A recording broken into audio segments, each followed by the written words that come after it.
18h30 sur la RTS, radio et télévision synchronisée. Madame, Monsieur, bonsoir et bienvenue sous la supervision du Conseil national de régulation de l'audiovisuel législative 2017. Voici le journal de la campagne et nous commençons par Vision alternative pour le Sénégal. mbokk Sénégal mbokk diaspora bi man Dieynaba Laye maa teewal fii visa fas yéene wax ak yéen te visa daf maa investir may premier handicapé visuel bu ñu investir jox ko 4e position loolu am na solo parce que loolu moo ñuy permettre bu ñu yàlla dimbalee ñu mën a toog assemblée mën a waxal tawatu askan wi visa dafa jóg pour changement pour yóbbu tawatu askan wi assemblée nationale ñu mën ko faa défendre ba bu ëllëgee suñu problème mën a wàññeeku wala mu jeex ci biir loolu handicapé yi nga xamante ni moom laa doon samay moroom handicapé yaa ngi ci biti am ay problème mu carte d'égalité des chances dëgg la nag carte yaa ngi fi waaye effective agul parce que bu ñu demee ci yenn détails yi daf ñu jëlal temps waaye carte yi effective agul ñu ñaan instruction yi wàcc pour que carte yi mën a effective.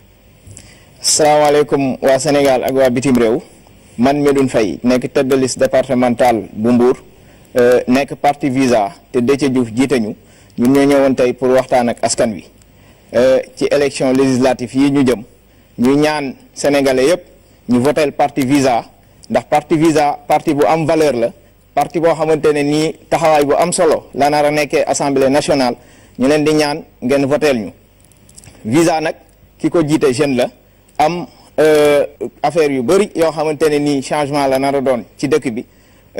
spécimen bi nag bleu blanc la am giléem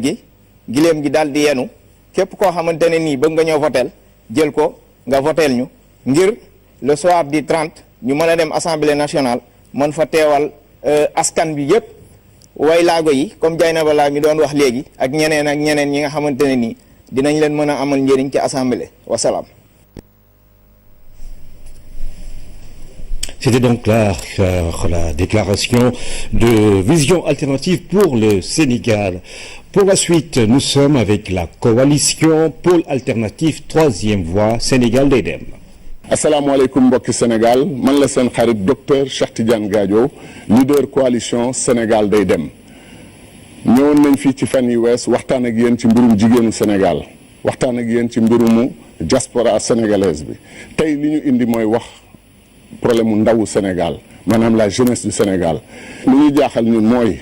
naka la ndaw yi nekk 60 ba 70% population Sénégal bu ñu defee gouvernement wala ñu def assemblée nationale may leen un député 2 députés fii may leen benn ministre ñooñu ñi leen di jiite ak ñoom bokkuñu jamono bokkuñu gis-gis ci lu bare moo tax ñun député Sénégal day dem bu ñuy yegg assemblée nationale soulever un grand débat sur la jeunesse 30% assemblée nationale 30% gouvernement au minimum war na nekk ay ndaw parce que ñoom moom jamono ñoo ŋànk jamono ñoo mën a changer jamono ñun loolu la ñu gëm mais nag Afrique ak Sénégal ñu ngi fooye seen ndaw boo gis tey problème mooy dem génn réew mi maanaam gàddaay loolu la ñu woy l'exil du sax dootul immigration mais exil parce que gëmatuñu seen réew parce que seen réew wanu leen ko jiwu leen ko ñun nag loolu la ñu bëgg jóg liggéey ko changer loolu ba nga xam ne ndaw yi ñooy suñu ressource principale bu ñu kenn wax pétrole gaz mooy ressource principale ressource naturelle yooyu yëpp am na solo mais ressource humaine mooy ressource fondamentale réew mu ñàkk ay ndawam continent bu ñàkk ay ndawam ñàkk na lépp bu ñu fi sàgganee li ñu daloon ba esclavage tardé ñu ay siècle colonisation tardé ñu ay siècle bés bu ñu perte suñu ndaw yi sàggane ba ñu quitté Afrique dem liggéeyal Amérique liggéeyal Europe liggéeyal ñeneen loolu Afrique dina dellu encore ginnaaw ay ati at presque un siècle dinañ ko perte moo tax Sénégal day dem suñu coalition dañu gëm ne dañu war a investir ci ndaw yi renforcer seen conditions de vie et de travail jàppale leen loolu rek moo mën tax Sénégal dem te ñun dañu bëgg Sénégal ñu ne Sénégal dafay dem Sénégal day dem loolu la ñu gëm. Après le pôle alternatif 3e voie Sénégal day dem, voici la coalition Manko Yeesal Sénégal. waa Sénégal coalition Manko Yeesal Sénégal mu ngi ci bëj gànnaaru réew mi diggante Louga ak Ndar déglu leen suñu gars yi. asalaamaaleykum waa Sénégal man Ababacar Gueye bu Manko Yeesal Sénégal maa ñëw tey di leen wax ci napp gi ak pétrole bi feeñ Ndar ak tourisme bi bu ngeen ñu falee nag liste Manko Yeesal Sénégal dinañ régler problème yooyu wasalaam. salaamaaleykum man la Thiané Diop tëli bi jóge Ndar jëm Dakar romb Paal ku ne xam na ne accident yi bari na torop su ngeen ñu falee danañ ko saafara bu soobee yàlla. asalaamaaleykum man Latir Jox bu Gandon bu Manko Yeesal Sénégal su ngeen ñu falee wàllu mbayum dër mi ak suuf si daan leen si taxawal ndax problème yi bëri na. asalaamaaleykum waa Sénégal man laa jaam Maam Ngay Fall dëkk Louga suñu xale étudiants yi sonn nañu trop bu ngeen ñu falee ñu waa LDR Yeesal danañ essayer Louga am benn pôle universitaire bu ko defee problème yi saafaraw. man la Bousso Ndiaye dëkk Louga maa ngi bokk ci Manko Yeesal Sénégal soo leen ñu jàppalee suñu mbokku Modou yi daan leen jàppale ci kayit yi ak oto yi bu soobee yàlla. asalaamaaleykum waa Sénégal man la Ablaye Gueye dëkk Louga insécurité bi nga xamante ni moo lëmbe réew mi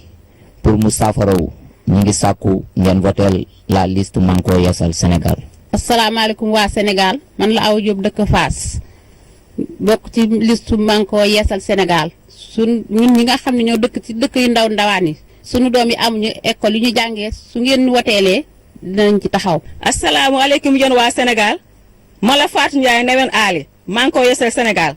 damaa seetlu mbënd bi dafa sonal askan wi bis boo leen ñu wotelee nañ fexe ba saafara ko. comme ni ngeen ko déggee waa Ndar ak waa Louga bari nañ ay problème waaye nag su ngeen ñu falee incha allah assemblée nationale ba dañ leen ca taxaw. Jaañ Fada kaay Yeesal Sénégal Jaañ Fada. C'était la coalition Manko Yeesal Sénégal, une autre coalition. Voici la coalition Joyanti. Bandiraɓe Sénégal, bandiraɓe Matamnaɓe, mi salmini on mi juurima on moni kala inde mum yetode mum. Ko min bandiraguel mon ɓinguel mon miñiraguel mon Eliman Fall jeeyaɗo diwan mo Matam. Hikka Allah waɗi e dow moƴƴere mum en cuɓama gam ardinede liste département mo Matam taw noon ko coalition Joyanti e mo Abdoul Mbaye ardi ko weltare mawde wonani en nde wonno mo cuɓiɗeno kadi wona kecce leydi he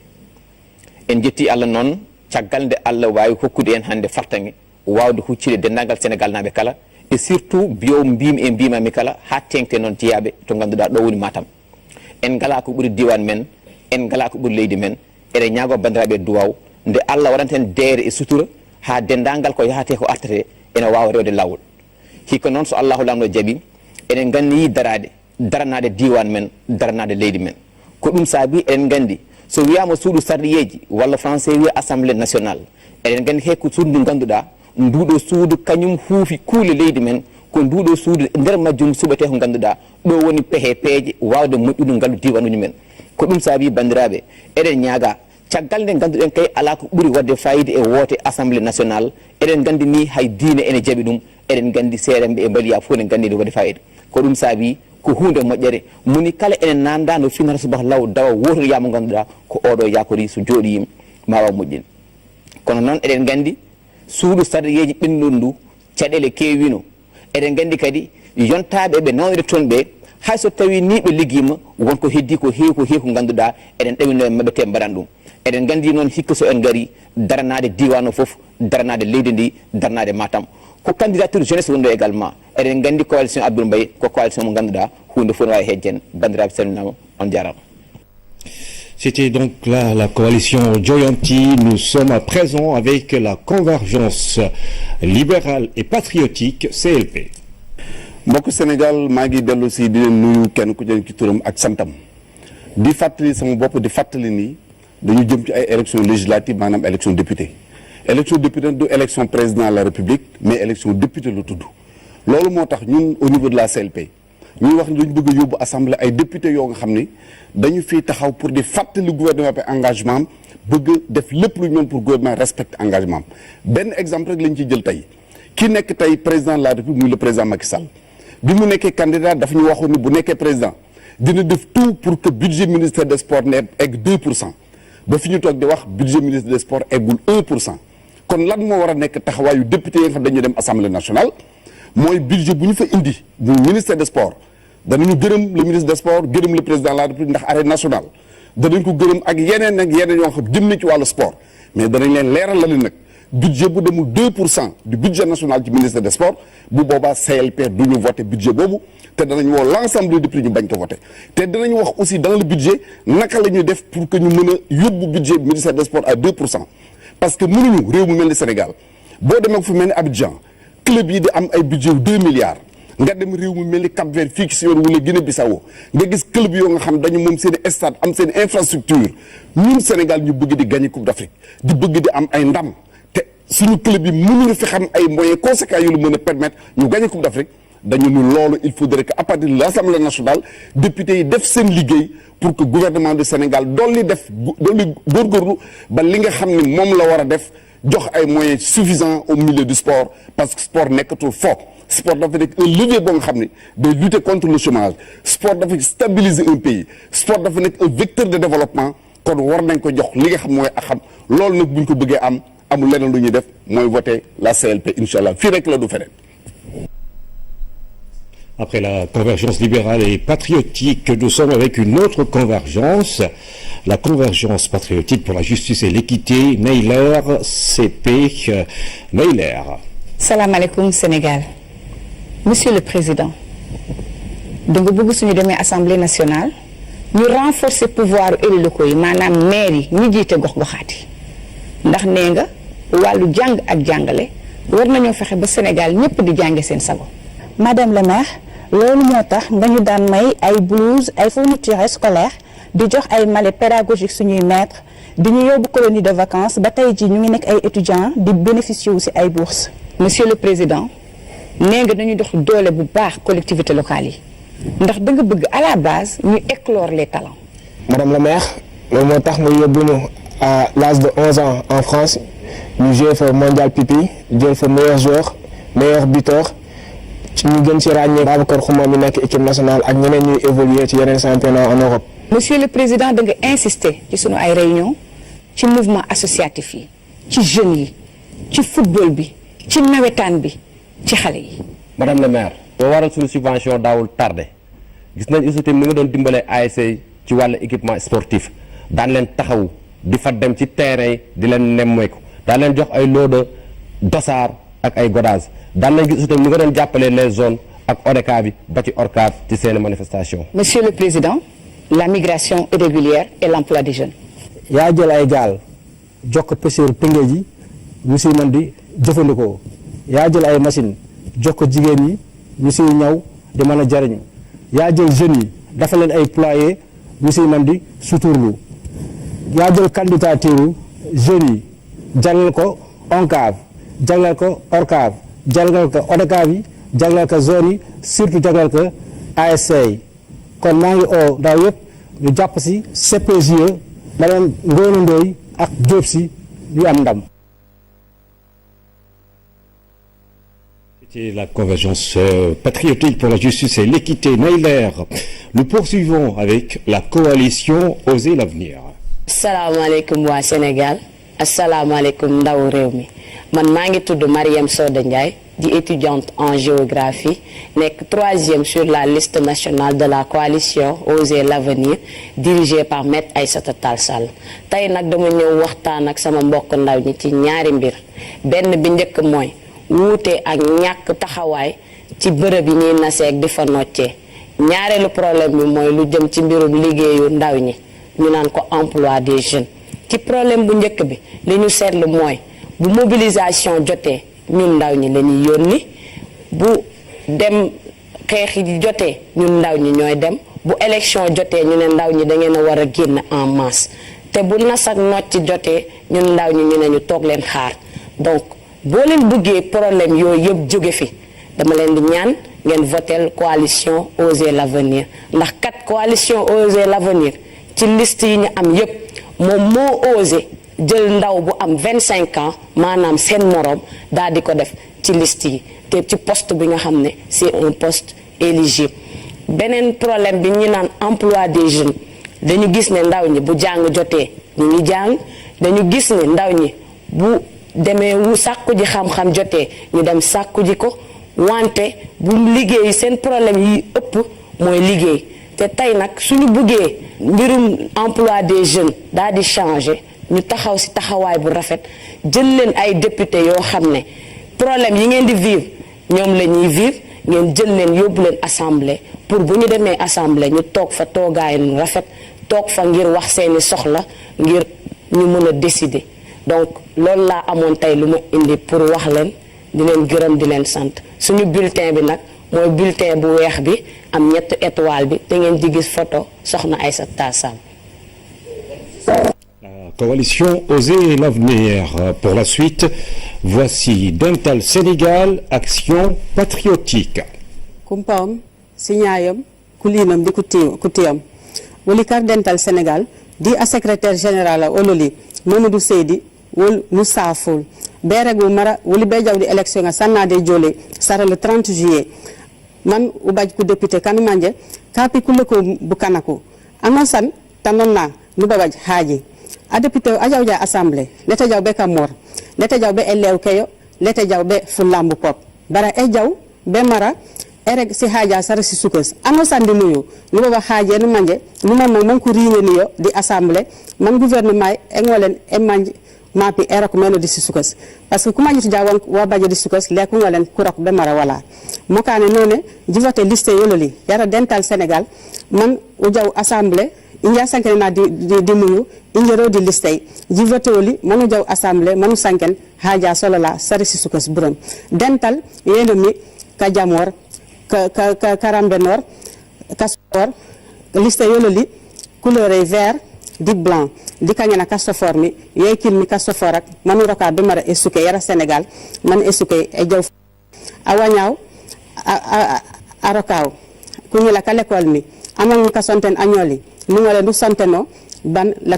tu yok mokane none di voter liste yolu yar Dental Sénégal man ngolen uroka esuke Sénégal de émerger faku baja bu kan manje ta jebe jaw assemblée be mar haja solala ka yabutum ni carte d'identité soli di ku jaw ku yab carte d'identité soli man ku ngolen ku voter le 30 juillet sunya demi tay wol kok de safu di elawu pop man jak njilong liste yar Dental Sénégal yara action patriotique yara le secrétaire général Mamadou Seydi wol ko de safu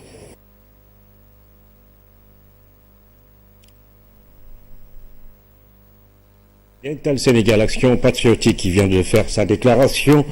Nous allons à présent écouter la coalition Benno Bokk Yakaar. Salam alaikum bandiraɓe, Mamadou Diaw,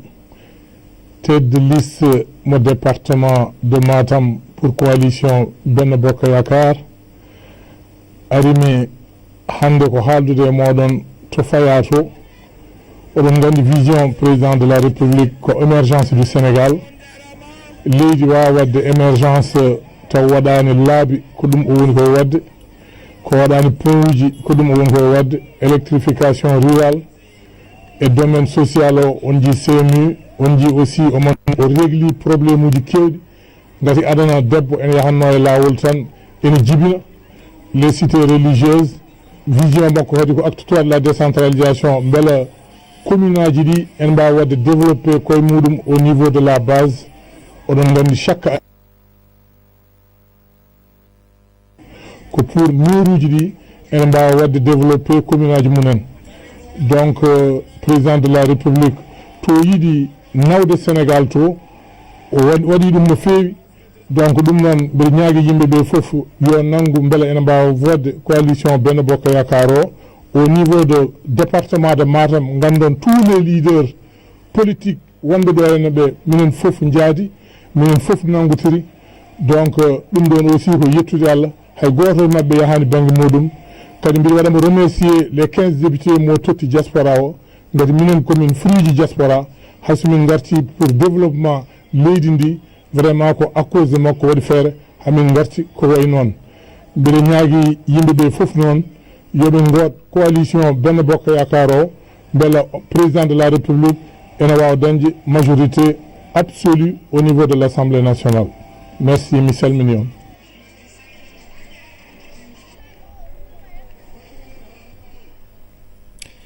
Après la coalition Benno Bokk Yakaar, nous sommes avec la coalition Leral. asalaamaaleykum sama mbokk yi dama bëgg te waxtaan ak yéen ci waxu dof yi fi génn temps yi am ñu koy tasaare ci réew mi te xamuñu dara ndax ñooñu même bu ñu jàngee am ay diplôme amuñ culture générale amuñ xam-xam xamuñ ni politicien mooy yore réew ñu taxaw naan nañ fi jëlee politiciens yi pour teg fi lan ñoom xamuñ ni ñoom léegi politiciens lañ ndax ñu ngi laaj pour dem assemblée ku fa nekk da ngay politique mais xamuñ sax ne ñoom léegi ay politiciens lañ mais xamuñ ni ñun ñuy def politique ku mel ni seen député du peuple l'homme du 23 juin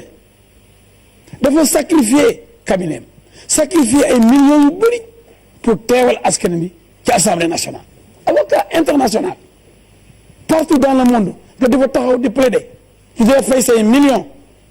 nga jël ko def ko ci politique pour am kaddu pour mën a waxal sa réew 23 juin mu foon mais nit ñi profité daal dañu war a bàyyi politique ñii nangam nii dañuy histoire assemblée dañuy xeex waaw man dañu may xeex di ma dóor di ma saaga ñoo xam ni lu tudd assemblée nationale borom robe bu noir bii maître ñi ma romb di ma toj di ma saaga waaye nag assemblée bi il faut wàcc sama bopp ndax ndawu askan bi laa réew mi moom fa yebal jox ma mission pour ma liggéeyal ko donc seetuma li ma doon li ma def ci àddina bi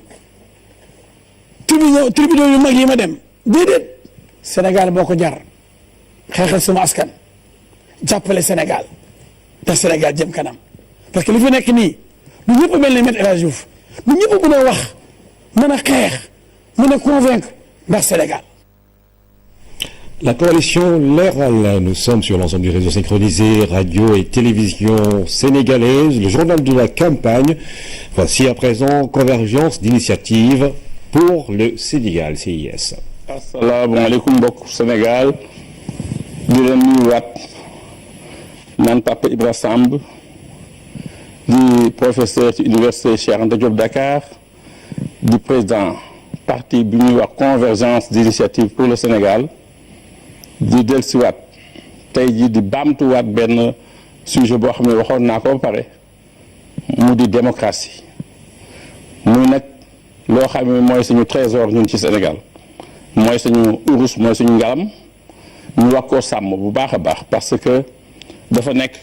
pays bu nekk dafa am loo xam ne mooy sa valeur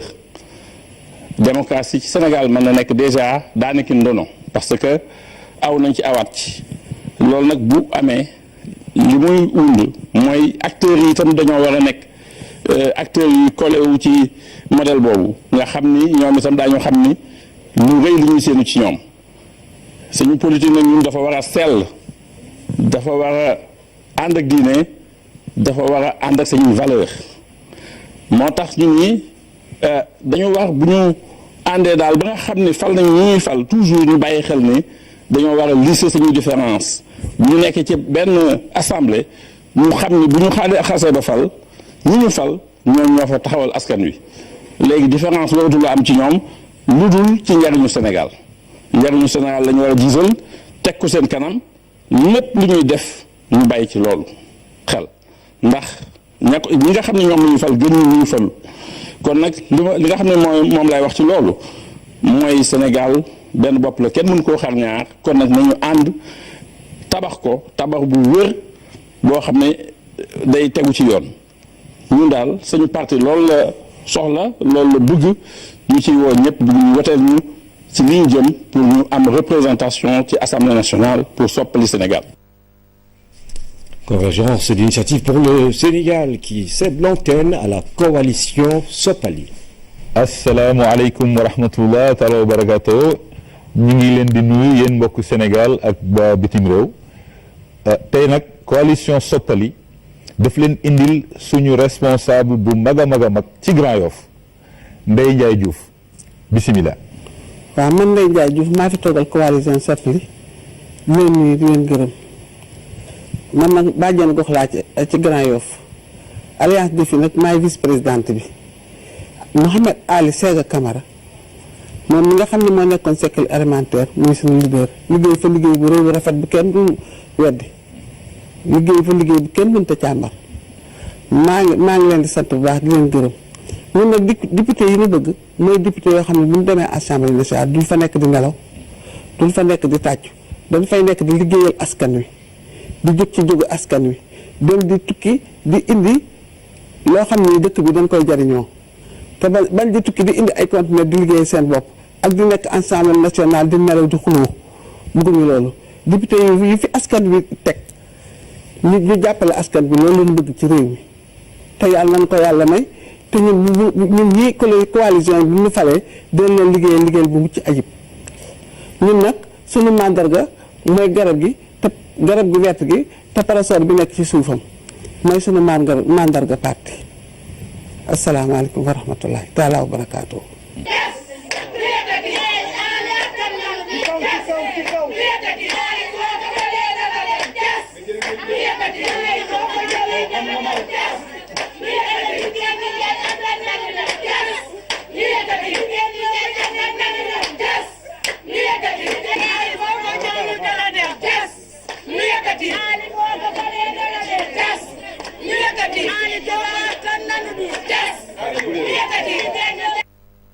Après la coalition Sopali, nous sommes avec la coalition Convergence Patriotique Kaddu Askan Wi. askanu Sénégal maa ngi leen di gërëm di leen sant di leen ñaanal yàlla tey nag dama ñëw pour wax ak yéen ci foncier rural et urbain ak ci habitat social. foncier rural bi li ma ci wax mooy terre yi nit yaa ngi koy jënd mais li ñu seetlu tey à l'intérieur du Sénégal comme ci banlieue bi étrangers yi ñoo ci ëpp loolu su yàqul du defar nañ leen permettre ñu ñëw contribuer à notre économie et à notre développement mais nañ leen louer terre yi ñu bañ leen ko jaay. ñaareel bi mooy ci habitat social ñëpp gis nañ ne tey xale yi mënuñu am accès au logement. Pourquoi? Parce que defuñu tey ay politique discriminatoire pour leur permettre ñu mën a am accès au logement loolu problème la xale yi am 200 000 francs xale yi xooslu kenn tey dañu am ay problème à 25 ans ba 45 ans mënuñu am kër dañuy nekk toujours locataire ma yaakaar na ñun convergence patriotique à l'Assemblée nationale dinañu taxaw ci ay mesures incitatives pour que xale yi mën a am kër ci lan ci incitation fiscale ci taux bonifié ci ay dégrèvements fiscaux et puis permettre tey aux promoteurs muy doon une volonté politique ñu jox leen ay terres gratuitement sur Diamniadio pour ñu inciter xale yi mën a am kër seen ay maam seen ay pap ak seen ay nijaay loolu la ñu leen permettre woon tey soo xoolee HLM Grand Médine ay mag yu fa toogoon di fay 75 000 francs sur 10 ans ñoo moom tey seen kër est-ce que tey xale yi tey toog fii muy caméraman ak caméra woon est-ce que di ngeen am terre suñu continuer lu mel noonu discrimination positive war nañ ko def wax banque yi ñu lebal xale yi xaalis ñu jox xale yi ay terrain gratuitement ñun à l'Assemblée nationale dinañu taxaw pour que loolu mun a am maa ngi leen di gërëm di leen sant wasalaam.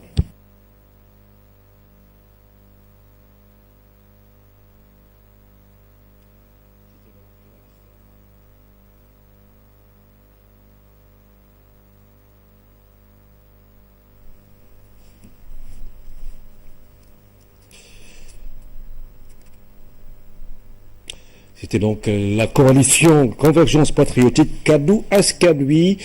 Nous poursuivons avec l'Alliance pour la réforme et le développement Dekkal Yaakaar ARD Aar Sénégal. asalaamaaleykum askanu Sénégal man day Binta Sembène bokk ci coalition Dekkal Yaakaar ki ko jiite di Alaaji Amar Lo Gaydel ñoo ñëwoon tey doon leen wax lan mooy rôlu député ci biir assemblée député mooy ki nga xamante ni askan wi ñoom ñoo ko tànn ngir mu dem biir assemblée di leen proposer seen ay loi mooy ki nga xam ne aussi dafay tëral ay loi waaye aussi dafay saytu li nga xamante ne mooy liggéeyu gouvernement ci biir pencum ndaw réew mi député aussi mooy ki nga xamante ne kii lépp loo xam ne ay coono la ay metti ay jafe-jafe jigéen ñi di koy am moom moo war a taxaw yeggale ko fi nga xamante ne mooy biir assemblée nationale ñun nag suñu leader bi ak ñun ñoo fas yéene taxaw ànd ak yéen ngeen votel ñu massivement ngir ñu mën a amal assemblée boo xamante ne nii ñëpp dinañ ci gis seen bopp. asalaamualeykum waa Sénégal man la maam Anta Mbaye dëkk Caaroy Géej dama fi ñëw ci coalition Dekkal Yaakaar bi El Hadj Gaye Delloo jiite pour ngeen woteel ñu dem assemblée ñu jàppale xale yi jàppale jigéen ñi. càmbar li nga xamante ne nii mooy liggéeyu gouvernement su ko defee jigéen ñi nga xamante ne nii ñoom ñoo gën a sonn ñoom tamit ñu ngi leen di woo bu baax a baax a baax ndax taxawaayu jigéen ñi biir assemblée moo war a nekk li nga xam ne moo gën a am doole ndax ñoo gën a sonn ak ndaw yi sonn nañ te ndaw yi bu ñu amee liggéey rek jigéen ñi seen coono wàññeeku bu baax a baax biir assemblée la ñu yaakaar majorité bu rëy ñu am parlement bu rëy ci votel ki nga xamante ne mooy liste Dekkal Yaakaar bu Alaaji Gaye Delloo incha allah li population bi di xaar si ñun yëpp ñu taxaw si ba tubaar fakàll macha allah. L'Alliance pour la réforme et le développement Dekkal Yaakaar. La prochaine déclaration, c'est celle de la liste indépendante Mouvement pour la renaissance, la liberté et le développement. Moom sa bopp mënal sa bopp. Bonsoir mes chers compatriotes, je suis le docteur Abdourahmane Sarr, tête de liste du mouvement indépendant Moom sa bopp mënal sa bopp. Nous en sommes à notre deuxième proposition. Je vous disais que la classe politique sénégalaise réfléchit de la même façon, c'est-à-dire régler vos problèmes à votre place. Nous disons Moom sa bopp mënal sa bopp. Pourquoi tous ceux qui le peuvent amènent leurs enfants dans des écoles privées? C'est parce que nos écoles publiques sont de mauvaise qualité. Tous ceux qui ont les moyens amènent leurs enfants dans des écoles privées ou des hôpitaux privés. Il nous faut donc améliorer la qualité du service public. Pour ce faire, nous voulons responsabiliser les parents d'élèves et les usagers du service public de santé, quitte à ce qu'ils externalisent cette responsabilité à des cabinets privés.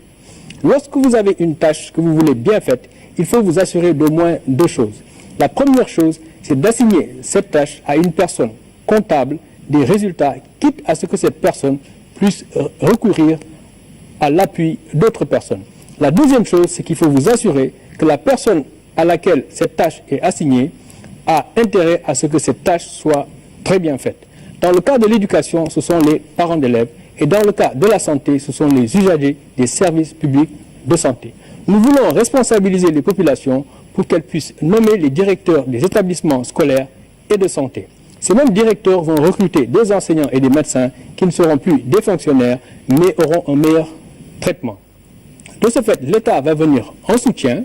les directeurs vont rendre compte aux populations, l'État va financer le minimum nécessaire à tous, va donner un appui organisationnel et pédagogique, mais ne sera plus responsable et comptable des résultats. Les populations responsabilisées pourront davantage mettre de l'argent dans les structures de santé et les écoles et pourront améliorer les services s'ils le désirent. Les collectivités locales pourront également contribuer si elles sont davantage autonomisées. Moom sa bopp mënal sa bopp. C'était la liste indépendante Mouvement pour la renaissance, la liberté et le développement, Moom sa bopp mënal sa bopp. Il nous reste encore 8 listes pour cette première tranche du journal de la campagne sous la supervision du CNRA en direct sur les réseaux synchronisés radio et télévision du Sénégal. Voici le Parti de la vérité pour le développement, PVD. asalaamaaleykum waa Sénégal man la Serigne Moustapha Mbacké mu Serigne Moussa Proxaan maa ngi wax ci kaddu parti PVD bu Serigne Modou Kara Noreyni ñu ngi ñaan population bi ñu jàpp ci bu baax a baax ndax jafe-jafe yi ñu nekkee ci gox bi ak gox-goxaan yi métti na loolu bu yàlla defee ñu dem sa pencum ndawum réew ma ñu nekkal leen fa lu jëm ci wàllu liggéey bi nga xam ne ni war na bëgg nañ ko ci gox bi jafe na loolu jigéen ñi tamit wax dëgg yàlla yoon yi baaxul santé bi xaw naa des ginnaaw bu baax a baax njàng mi tamit dafa sooxe bu baax a baax a baax. ñun bu ñu demee assemblée li ñu njëkk a xeex Kaolack mooy mbalin mi PVD idée bi mu am ci législatif yi moo di ne jéem a jagal la jagoon mu gën koo jagal la jagutoon jag loolu daal mooy idéologie PVD moom lay wax askan wi. au soir nag du 30 juillet ñoo ngi ñaan seen doom jii di Amadou Ndongo Ndiaye l'investi de Kaolack ngeen wooteel ko ngir tawat bi nga xam ne moom la waa Kaolack yëpp di jooy muy salte bi suñu borom jàppale nu ba loolu kenn dootu ko fi gis ñu éradiquer ko. yi nga xamante ni maanaam war nañ fa taxawal ko askanu Fatick bokk na ci maanaam l'emploi des jeunes ku nga xam ne Fatick ni mu demee li fiy chômé moo ëpp fuuf luy liggéey loolu incha allah bu fekkente ne dem nañ fa une fois à l'Assemblée loolu dañ ci def ay taxawaay yu am solo ñu leen di ñaanaat ñun ñëpp daal ñu ñëw jàpp ci PVD ndax dañoo indi politique bu bees mu di politique de vérité ñu fas yéene sukkandiku ci njàngaleem Cheikh Ahmadou Bamba Khadim Rassoul maanaam mag yi nga xam ne ñoo fi nekk ñëpp maanaam indiwaat maanaam les valeurs qu'on a déjà perdues ñoo di ñaan yéen ñëpp maanaam ngeen jàppale ñu pour qu'au soir du 30 juillet incha allah ngeen jox ñu ndam li ñu taxaw assemblée nationale représenté leen fa vivement ci ngor ci dignité. Après le PVD, voici le cadre de réflexion pour un développement intégral. Crédit. Je suis à la tête d'une liste, c'est la liste du parti Crédit. Et pour les prochaines élections législatives du 30 juillet. Et nous voulons vraiment que cette assemblée qui vient soit l'assemblée qui va remettre l'éducation, la formation et la recherche au centre du développement. Donc nous voulons que cette assemblée initie des lois qui vont restaurer toute la dignité, toute la suprématie de ce métier. Le système éducatif sénégalais devra être amélioré. Il faut que l'on trouve, l'Assemblée puisse initier des lois qui vont augmenter les moyens. Nous devons trouver les moyens. Cette Assemblée devra trouver les moyens pour allouer des fonds suffisants à la recherche, qu'elle soit une recherche appliquée ou une recherche fondamentale, car personne ne sait la recherche qui va servir pour demain.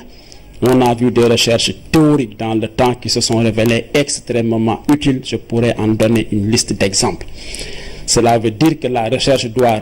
prendre une partie extrêmement importante dans le système éducatif. Et d'ailleurs, le NEPAD recommande que les États allouent 1% de leur budget, 1% du PIB à la recherche. L'enseignement et la recherche qui sont moteurs de tout développement d'un pays. À l'image des pays, des grands pays actuellement qui ont décollé, comme par exemple la Corée du Sud, comme par exemple l'Allemagne, et je suis sûr que nous avons des jeunes extrêmement dynamiques, soif de connaissances, sur lesquels on peut s'appuyer donc pour réaliser donc ce rêve. Le Crédit, donc, qui vient de faire sa déclaration. À présent, mesdames et messieurs, la coalition, la troisième voie politique, Ëttu Askan Wi. Aleykum mbokku Sénégal maa ngi ñëwaat di waxtaan ak yéen ci turu coalition la troisième voie politique Ëttu Askan Wi di bég ci nekk ci dëkk bu sell bi mu di Touba. Dëkk bi sell na moo tax am na xalaat yu jóge ci man ci mbirum defaraat jikko yi jaarale ko ci njàng mi ndax man dama xaw a jaaxle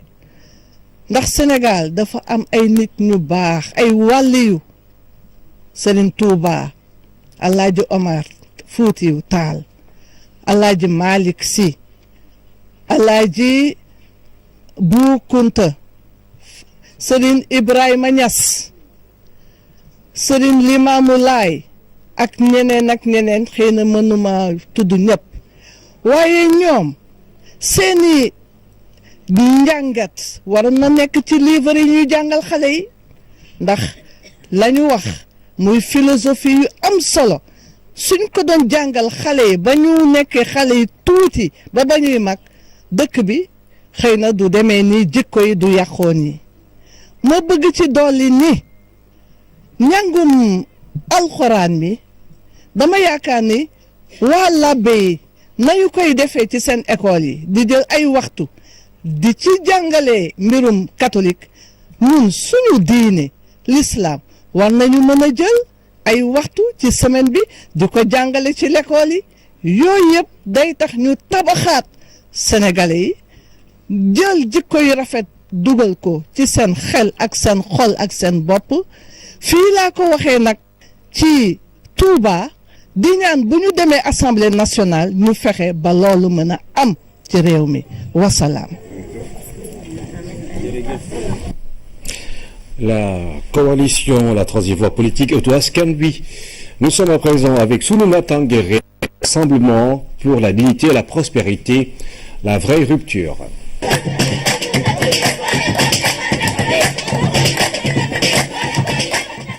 yéen waa Sénégal maa ngi dellu si di leen nuyu man Damel Meïssa Fall jëwriñu suñu naataange réew jiite liste bi ñu naan la vraie rupture tey maa ngi taxaw fii ci Arsadi ci suñuy diggu mbokk ajoor ci suñu diggu kilifa suñu diggu wayjur di am benn laaj bu gàtt bu mu leen bëgg a laaj bi mooy ndax ñun réew mi niñ naan bëgg nañ ko ndax dëgg la ci ñun wala ndax ay caaxaan la ci ñun ndaxte damaa gis ñi nga xam ne tey jii ñu ngi daggan baatu askan wi pour demal leen ci pencum réew mi ñu ci bari ñoo xam ni ci ay liste ñi ko jiite kàngam yépp koo ci xool jiñ nañ ko yëf ci xaalisu réew mi ba mës na caabi mës na ko féete ginnaaw ñenn ñi tey jii génn nañu wante ba léegi am na lu leen suñu justice su réew di toppee ma leen di laaj ndax ñooñu di ngeen leen jox seeni vote wala boog di ngeen ko jox ñoo xam ni takkuñu ci xaalisu réew mi jiiñuñ leen xaalisu réew mi ñun suñ naataangi réew mosuñ ñoo jiiñ mosuñ ñoo jàpp parce que mosuñ ñoo jël te fasuñ yéenee jël te xam nañ ni doomu aadama mën na yor xaalisu askan wi mën naa liggéeyal askan wi te du mës a jël xaalisu askan wi ndaxte ay jukko la ci nuñ lay tàggate la ak nuñ lay fonke askan wi la kon ma leen di woore di leen ñaan ngeen def li ngeen xam ni moo gën ci Sénégal te bañ a def li ngeen xam ni da ngeen jàpp ni moom moo gën ci yéen ndaxte fitna yi xale yu suba wala seen xëy mi ngi ci seeni loxo te am nañ yaakaar ni li gën ci seen njaboot moom ngeen di def muy lan voteel liste bi ñu naan la vraie rupture ci wolof ñu naan ko njeexital ñaari loxo yu verte yi ak kayit bu jaune bi maa ngi leen di gërëm di leen sant jërëjëf. Sunu naataange réew Rassemblement pour la dignité et la prospérité, la vraie rupture. Nous sommes à présent avec la coalition Fal Askan Wi.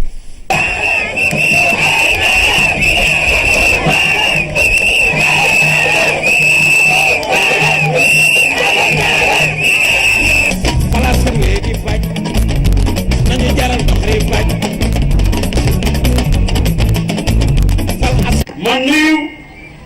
gan yu tedd yi fi teew ànd ak waa Guinguinéo est déjà pur.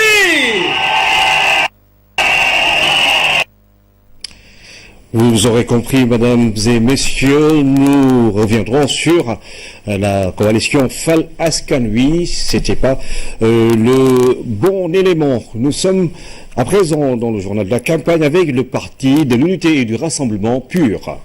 ma nuyu gan yu tedd yi fi teew ànd ak waa Guinguinéo est déjà pur. dama ne dañuy xaar le 30 juillet rek pour affaire bi leer na ba noppi Guinguinéo est déjà pur. ma di leen di wax ne au soir du 30 juillet nañu ko dëggal ni ñu nekkee nii engagement bi na doon lu wér te moom mooy nañu dem retirer suñuy carte xaar le 30 juillet à 6 heures du matin ñu dem ci urne yi tànn xobu verte bi ànd ak picc yi ñaari picc yi dugal ko ñu xaar ba ngoon pur gagné élection yi. bu ngeen ko defee di ngeen gis seen candidat seen honorable député Tidiane Wade mu teewal leen assemblée nationale doon fa seen tànk doon fa seen lamiñ doon fa seen bët doon fa seen nopp naxaata yi dafay jeex avec le pire c'est la vérité. Le choix d'une personne détermine son ascension ou sa chute. Heureusement, vous avez bien choisi parce que vous avez choisi le parti de l'avenir. Vous avez choisi le parti qui va conduire le Sénégal vers le développement. gis ngeen woote du fo. soo ko seetloo ay ndaw ñoo fi ëpp. te réew xam ngeen ku ko yore. réew président yorewu ko. réew député moo ko yore. maanaam projet de loi bu ñëwee rek dañuy tàcc rek woote ko du ñu seet ndax baax na ci askan wi du ñu seet ndax baaxul ci askan wi. Après le PUR, voici la coalition Manko Taxawu Sénégal.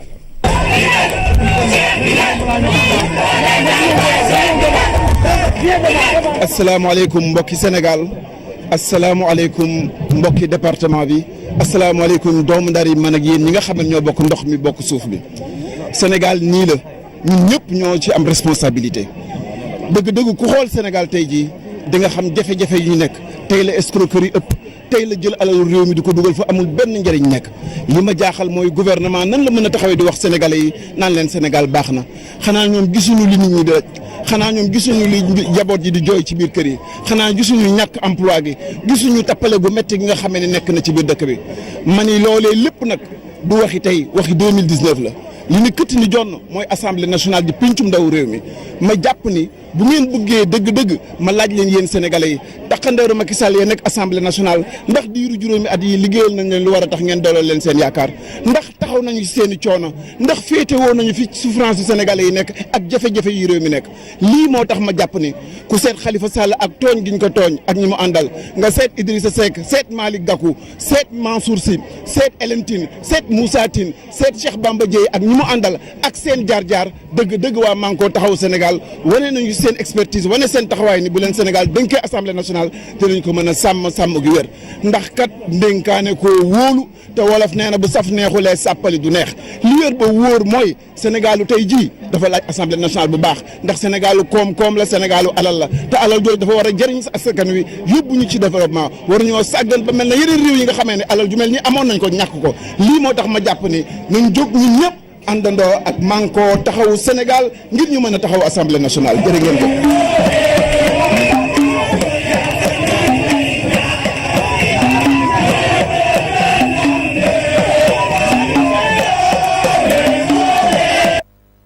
C'était la coalition Manko Taxawu Sénégal. Nous sommes pour la suite avec le Parti pour l'action citoyenne PAC.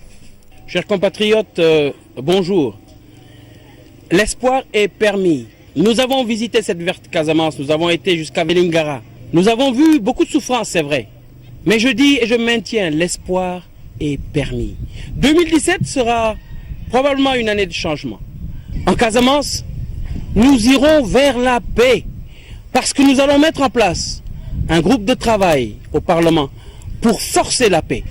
pour aller vers une paix définitive. Et là, nous pourrons ensemble travailler pour accroître les revenus de ce pays, faire revenir la diaspora, créer des emplois, faire en sorte que l'éducation soit meilleure, mettre en place les passerelles entre les différents types de formations, les licenciés qu'ils puissent trouver une formation professionnelle pour ne plus être bloqués, mais également les gens qui sont les arabisants, qu'ils puissent savoir qu'il y a des possibilités à travers des études en le français, les mathématiques, les sciences. Voilà ce que nous vous proposons, chers compatriotes. Nous voulons aussi que dans les communes, l'assainissement puisse être revu, qu'on puisse voir comment le code ou les lois peuvent faire en sorte de changer la gestion de ces immondices. Les communes ne peuvent pas les gérer. Il faut donc faire le travail à l'Assemblée nationale. mbokk yi élection législative yi yaakaar bu bees la indi ngir Sénégal boo xam ne dina doon Sénégal bu naat te loolu Assemblée nationale lañ koy defee ñun ñii de Parti pour l'action citoyenne nar nañ ko pare nañ ko def nañu suñu programme xalaat nañu ne jàmm ji dañ ko war a jiital fii ci Casamance waaye bu loolu passé ñu indi nag ñaar téeméeri junniy sénégalais jóge ci àdduna si yëpp ñu defaraat réew mi waaye it lépp li nga xam ne ñu ngi koy gis ci gox-goxaan yi ci ñàkkum kaaraange ñàkkum set war nañu ko saytuwaat. Alors, 23 listes se sont exprimées dans cette première tranche du journal de la campagne. Nous allons diffuser dans la deuxième tranche la déclaration de la coalition Fal Askan Wi qui était prévue justement dans cette première tranche. Et ce sera en direct sur l'ensemble du réseau synchronisé radio et télévision du Sénégal sous la supervision du Conseil national de régulation de l'audiovisuel. Je vous retrouve après le journal de 20h. Merci à tous.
RTS rajo ak télévision lëkkaloo di leen dégtal bés bu ne journalu campagne électorale législative 2017 yi tàmbali ci suñu réew di ngeen ci ànd ak Anne-Marie Gomis ak itamit Ibrahima Diédhiou dañu ko séddale ñaari pàcc bu njëkk bi dina tàmbali juróom benni waxtu ci ngoon bu toftalee fanweeri simili pàcc ñaareel bi dina tàmbali juróom-ñeenti waxtu ci guddi diirub campagne électorale boobu seen xibaar ci kàllaama pulaar dina tàmbali juróomi waxtu ci ngoon bu toftalee fanweeri simili xibaaru wolof yi dina tàmbali juróomi waxtu ci ngoon bu toftalee ñeent fukki simili ak juróom gannaaw ñaar ñooñu ma lim beneen coppite du am ci suñuy programme RTS 1 seen télévision nationale di ànd ak yéen ci bépp xew-xew bu soxal réew mi.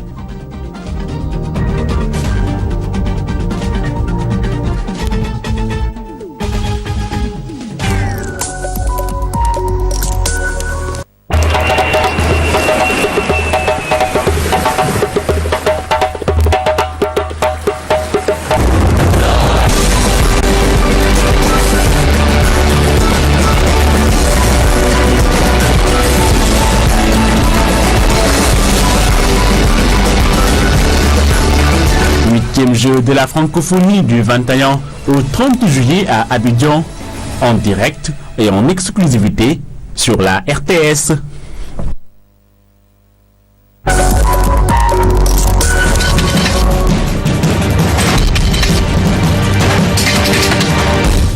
Ce lycée que vous voyez derrière moi s'appelle le lycée scientifique et d'excellence de Diourbel. Pour cette première année scolaire, le lycée a donné des satisfactions totales. D'ailleurs, l'un des succès les plus éclatants a été le couronnement de Diary Sow, qui est une pensionnaire de cette école et qui a obtenu le prix de Miss Science 2017.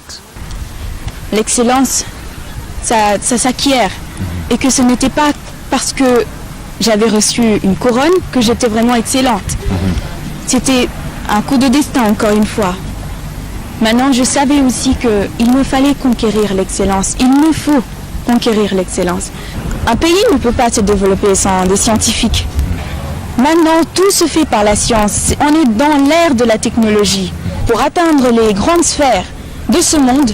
il faut avoir les moyens techniques nécessaires. Sinon, on ne saurait rien faire du tout.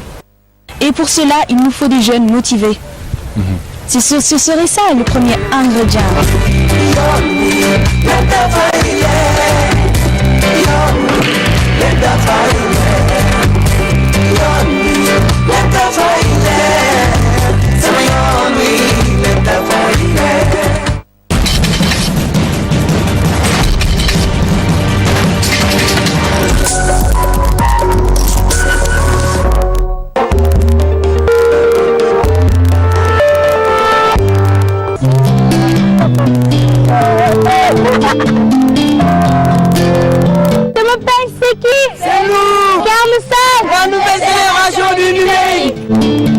Asalaamaaleykum mbokki téléspectateurs yi ñun xale sama pêche ñoo la fi teewala encore fii ci monument de la renaissance africaine jóge nañ ci première saison bi ba pare ngeen pour saison 2 bi.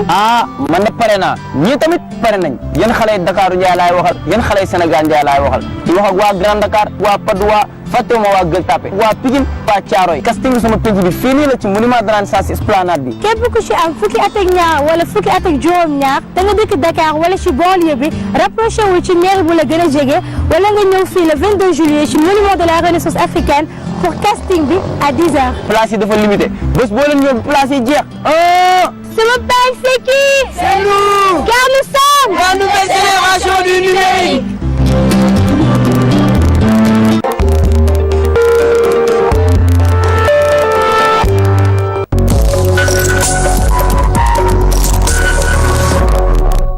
Jungle.